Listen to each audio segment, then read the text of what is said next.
کہ ہم پڑھ لکھ کر کیا کریں گے، ہم دین سیکھ کر کیا کریں گے۔ بس ہم کو تو ہماری زبان میں بولے تو ہنڈیا بسنا ڈولے کو رہنا۔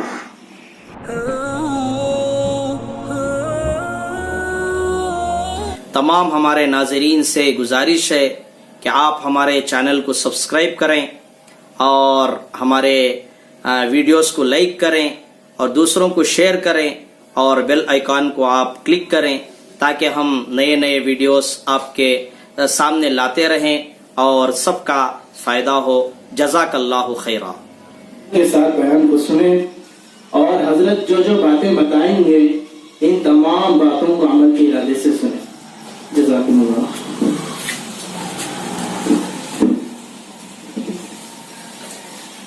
السلام علیکم ورحمۃ اللہ وبرکاتہ۔ الحمد للہ نحمده ونستعینه ونستغفره ونؤمن به ونتوکل علیہ۔ آپ سب سے پہلے اپنے دلوں سے دماغوں سے یہ بات کو نکال لیں کہ ہم عورتیں ہیں، ہم نہ دین کا کچھ کام کر سکتے ہیں نہ دنیا کا کچھ کام ہم کر سکتے ہیں۔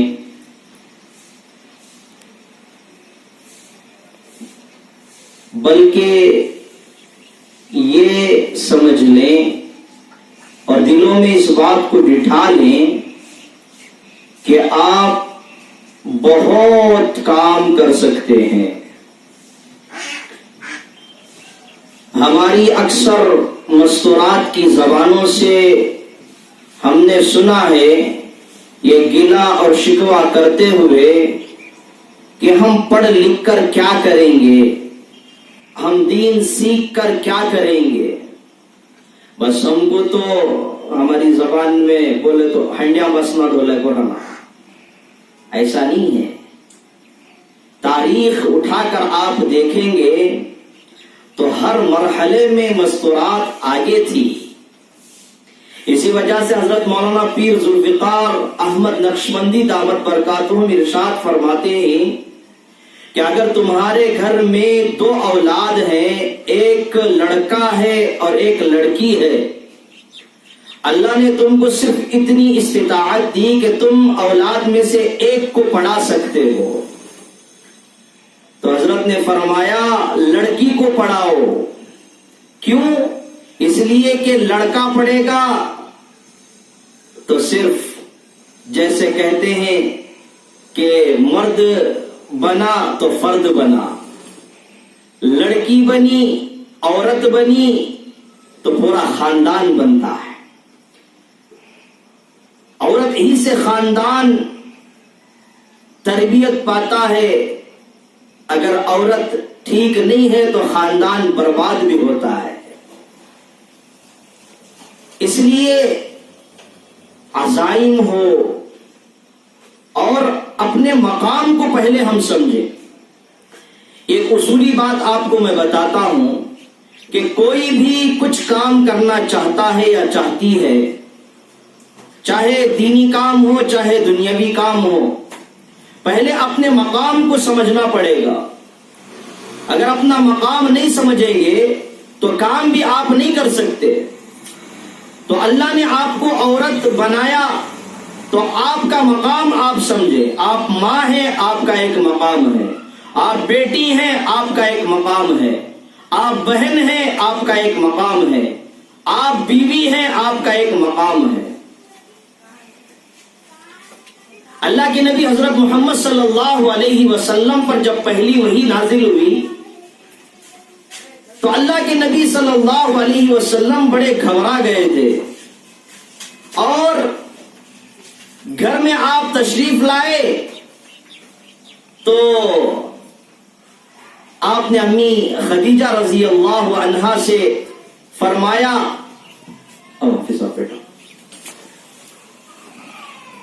زمینونی زمینونی، کہ مجھے چادر اڑاؤ، مجھے چادر اڑاؤ۔ یعنی آپ گھبرا گئے تھے، پہلی مرتبہ وہی آپ پر اتری تھی، امی خدیجہ رضی اللہ عنہا سے آپ عرض کرنے لگے، فرمانے لگے کہ خدیجہ مجھے جان کی ہلاکت کا خوف ہے۔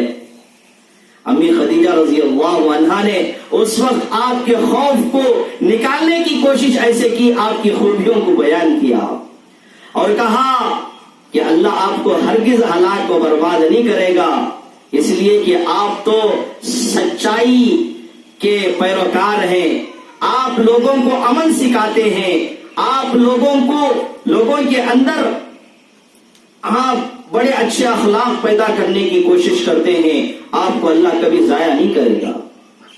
یہ ہمت تھی اللہ کے نبی صلی اللہ علیہ وسلم کو جو آپ کی زوجہ محترمہ امی خدیجہ رضی اللہ عنہا سے ملی، جس کے بعد آپ پر کتنی وحی نازل ہوئی، لیکن اللہ کے نبی صلی اللہ علیہ وسلم کبھی گھبرائے نہیں۔ اسی وجہ سے علماء فرماتے ہیں کہ جب بھی شوہر گھر کے اندر داخل ہو تھکا ہارا تو بیوی اپنی تمناؤں کو اس کے سامنے بعد میں رکھے، پہلے خوشی کے ساتھ مسکراتے چہرے کے ساتھ سلام کا جواب دے اور اسے ویلکم کرے، اور پھر ایک گلاس پانی اس کے پاس پیش کرے۔ جتنی بھی تھکان اس کے اندر ہو، جتنی بھی پریشانیاں ہو، مصیبتوں سے وہ گھرا ہو، یہ جو بیوی کا عمل ہے اس کی وجہ سے وہ ساری تھکان بھول جاتا ہے، مصیبتیں اس کو ہیچ نظر آتی ہے۔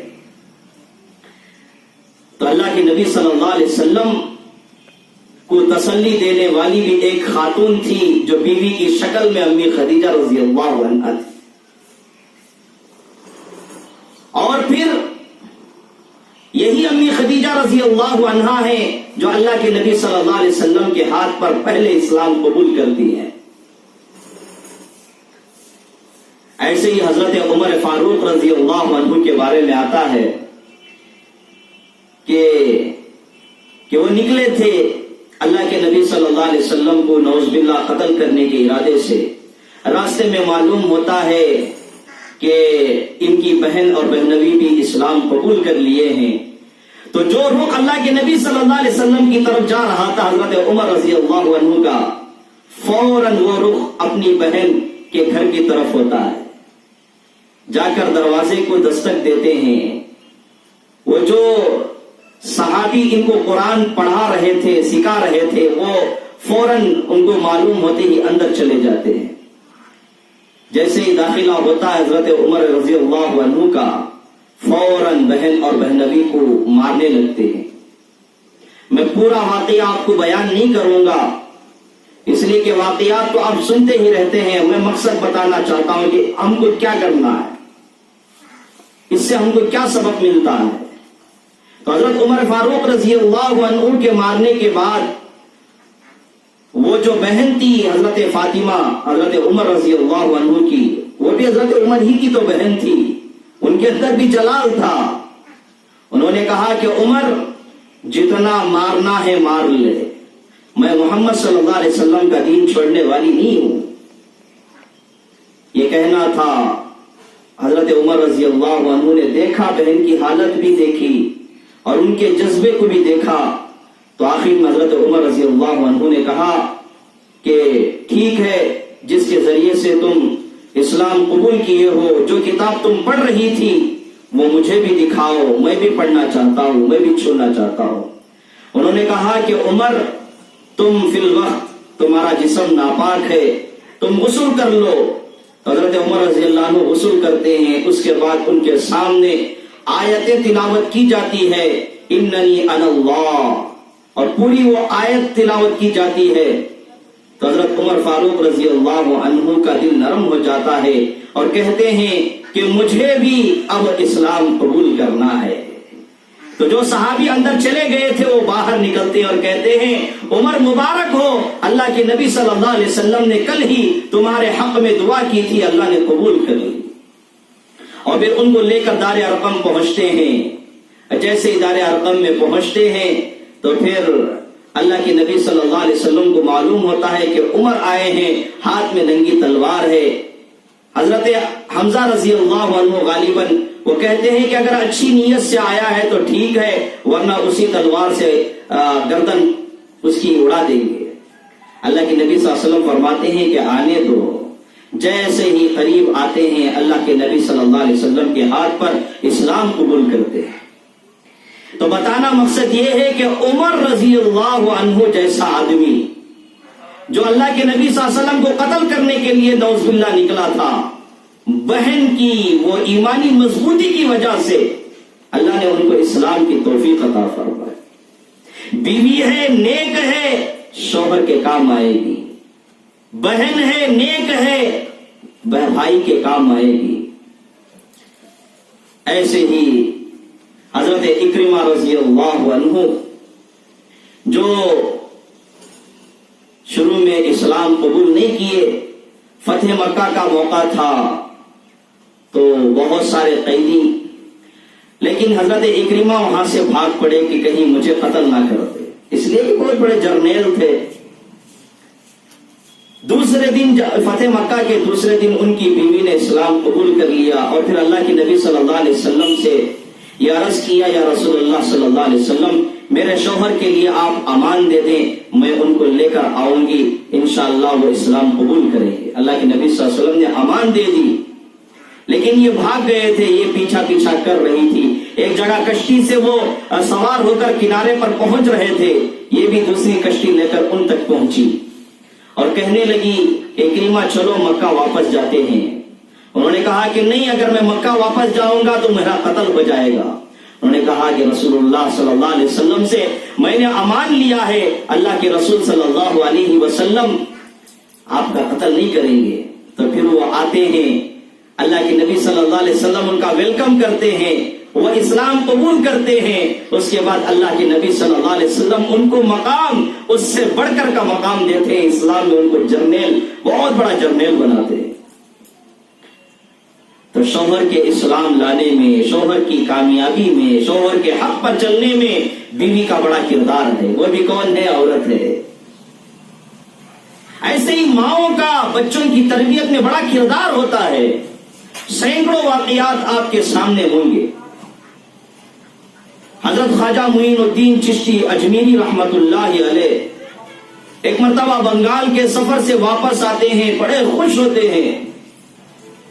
ماں پوچھتی ہے کہ بیٹا معین بڑا خوش نظر آ رہے ہو، کیا مسئلہ ہے؟ وہ کہتے ہیں امی جان آج تو غضب ہو گیا۔ کیا ہوا؟ کہتے ہیں کہ تقریباً 7 لاکھ غیر مسلم اسلام قبول کیے ہیں اور 70 لاکھ مسلمان توبہ میرے ہاتھ پر قبول کیے، توبہ کیے۔ ماں نے کہا کہ معین الدین یہ تمہارا کمال نہیں ہے، یہ تو میرا کمال ہے۔ انہوں نے بڑے ادب کے ساتھ ماں سے عرض کیا کہ امی جان آپ کا کمال کیسے؟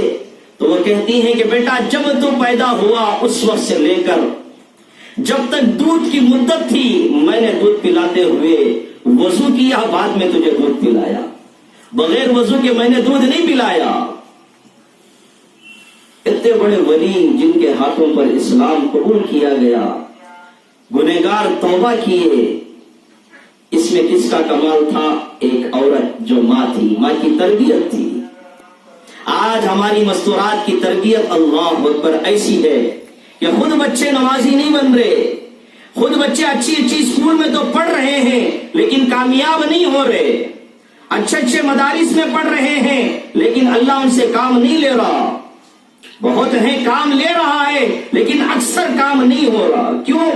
اس لیے کہ ماں کا جو پیٹ ہے، ماں کی جو گود ہے، یہ پہلا مدرسہ تھا، اس میں پہلی تربیت ہونی تھی۔ شروع میں تربیت نہیں ہوئی، اس کے بعد اساتذہ نے تربیت کی کوشش کی لیکن ناکام رہے، اور ٹیچرز نے تربیت کی کوشش کی لیکن ناکام رہے۔ کیوں؟ اس لیے کہ ماں کی گود پہلا مدرسہ ہے، اس میں کامیابی نہیں ملی، اس میں تربیت صحیح نہیں ہوئی۔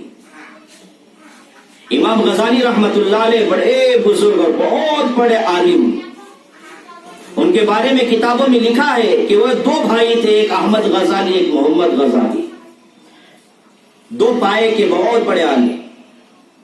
امام غزالی رحمت اللہ علیہ جو تھے یہ حافظ قرآن بھی تھے، عالم دین بھی تھے، یہ لوگوں کو حدیث، فقہ، کتابیں بھی پڑھاتے تھے اور پھر مسجد میں امامت بھی کرتے تھے. لیکن غضب کی بات یہ تھی کہ ان کے جو بھائی تھے یہ کبھی ان کے پیچھے نماز نہیں پڑھتے تھے. ساری قوم نماز پڑھتی تھی لیکن بھائی الگ سے نماز پڑھ کے چلا جاتا تھا. ان کو بڑا دکھ ہوتا تھا اس لیے کہ سارے لوگ میرے پیچھے نماز پڑھ رہے ہیں لیکن میرا بھائی ہے یہ نماز نہیں پڑھ رہا. لوگوں کا تو آپ کو معلوم ہے کہ لوگ گلے شکوے کرتے ہیں, غلطی نہ ہو تب بھی گلے شکوے کرتے ہیں. تو بھائی اگر بھائی کے پیچھے نماز نہیں پڑھ رہا تو پھر تو لوگ گلے کریں گے ہی. تو آ کر ماں سے شکایت کرتے ہیں کہ امی بھائی سے کہنا کہ یہ میرے پیچھے نماز نہیں پڑھ رہے, نماز پڑھ لے تاکہ لوگوں کی گلے شکوے سے میں بچ جاؤں. ماں نے سمجھایا بیٹا ایسا نہیں کرتے, پیچھے نماز پڑھو. تو وہ بھی فرما بردار تھے. وہ فوراً جب نماز پڑھانے کے لیے امام غزالی گئے تو بھائی نے نیت باندھ لی.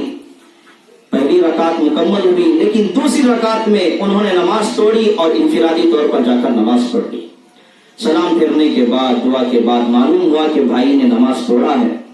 بڑا دکھ ہوا. پھر ماں کے پاس آئے. ماں اچھا تو یہ تھا کہ یہ نماز ہی نیت ہی میرے پیچھے نہ باندھتا, اب تو اس نے بہت ہی خطرناک کام کر دیا ہے. ماں نے پوچھا کہ تم ایسا کیوں کرتے ہو؟ وہ کہتے ہیں کہ ماں آپ کے کہنے پر میں نے ان کے پیچھے نیت باندھ لی. پہلی رکعت انہوں نے بالکل اللہ کی طرف متوجہ ہو کر نماز پڑھائی لیکن دوسری رکعت میں یہ کسی مسئلے میں الجھے ہوئے تھے. یہ مسئلے میں تحقیق کے لیے تحقیق کر رہے تھے. ان کی توجہ اللہ کی طرف نہیں تھی بلکہ مسئلے کی طرف تھی, اس لیے میں نے نماز توڑی اپنی رکعت باندھ لی. ماں نے پوچھا کہ ایسا ہے؟ تو امام غزالی نے کہا کہ ہاں یہ بات تو ٹھیک ہے کہ میں پہلی رکعت میں تو اللہ کی طرف متوجہ تھا, میں نماز سے پہلے کتاب کا مطالعہ کر رہا تھا, اس میں ایک مسئلہ تھا, اس مسئلے میں نے تحقیق کی تو وہی مجھے دوسری رکعت میں یاد آ گیا. ماں نے کہا کہ تم دونوں کے دونوں میرے کچھ کام کے نہیں ہو. ماں نے کیا کہا کہ تم دونوں کے دونوں میرے کچھ کام کے نہیں ہو. امام غزالی رحمت اللہ علیہ تو چپ ہو گئے کہ اس لیے کہ غلطی تھی. ان کے بھائی نے پوچھا کہ اماں مجھے تو کشف ہوا تھا, کشف کے ذریعے سے مجھے معلوم ہوا تھا. ماں نے کہا ایک تو وہ ہے جو نماز میں کھڑے ہو کر مسائل میں الجھا ہوا ہے, دوسرا وہ ہے جو اپنی نماز میں اللہ کی طرف متوجہ ہوئے بغیر اس کے دل کو دیکھ رہا ہے کہ وہ کیا سوچ رہا ہے. دونوں کی نمازوں میں اللہ کی طرف توجہ نہیں ہے تو تم میرے کچھ کام کے نہیں ہو. ایسی تربیت تھی ماں کی. اس کے بعد وہ امام غزالی احمد غزالی بنے تھے, محمد غزالی احمد غزالی بنے تھے. تو ماؤں کی تربیت کا بڑا دخل ہے. اگر ماؤں کی تربیت صحیح معنوں میں نہیں ہوئی تو پھر بچے نہ ٹیپو سلطان بنیں گے, نہ صلاح الدین ایوبی بنیں گے, نہ محمد بن قاسم بنیں گے, نہ جن بزرگوں کے نام ہم لیتے ہیں نہ وہ بنیں گے. باہر سب بھی بزرگ کی باتیں سننے پر ہوتے تھے, کیا بولتی بزرگ وہ سنتے تھے کرتے تھے, لیکن بیوی کے پاس ان کی کیا کی دال گلتی نہیں تھی. ہر ہمیشہ بیوی کچھ نہ کچھ ان کے عیبوں کو تلاش کرتی تھی. ایک مرتبہ بزرگ سوچے کیسا تو بھی کر کو بیوی کے زبان سے میری تعریف سننا چاہتے. تو یہ سوچ کر انہوں نے ایک پلان کیا کہ وہ ایک مرتبہ وہ گھر کے اوپر آسمان میں اڑ رہے تھے. اب انہوں نے چہرہ تو ڈھانپ لیا تھا, جیسے آپ کو تو معلوم ہے کہ کووڈ جب سے آیا سارے جو بے پردہ مستورات تھی انہوں نے بھی چہرے کو ڈھانپ لیا, اور جو مرد تھے وہ بھی چہرے کو ڈھانپ لیے. تو وہ بزرگ ان کے گھر کے اوپر اڑنے لگے.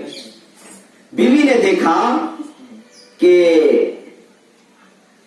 کوئی بزرگ ہے جو اڑ رہا ہے. تو جیسے ہی وہ شوہر رات کو گھر آئے, بیوی نے کہا کہ تم بڑا اپنے آپ کو بزرگ سمجھتے ہو، میں نے آج ایک بزرگ کو دیکھا ہے۔ انہوں نے کہا کیا دیکھا؟ ایک تم تو صرف نام کے بزرگ ہو، وہ تو اتنے بڑے بزرگ ہیں کہ وہ آسمان میں اڑتے ہیں۔ وہ شوہر نے کہا کہ اے نادان بیوی، وہ تو میں ہی تھا، وہ تو میں ہی تھا۔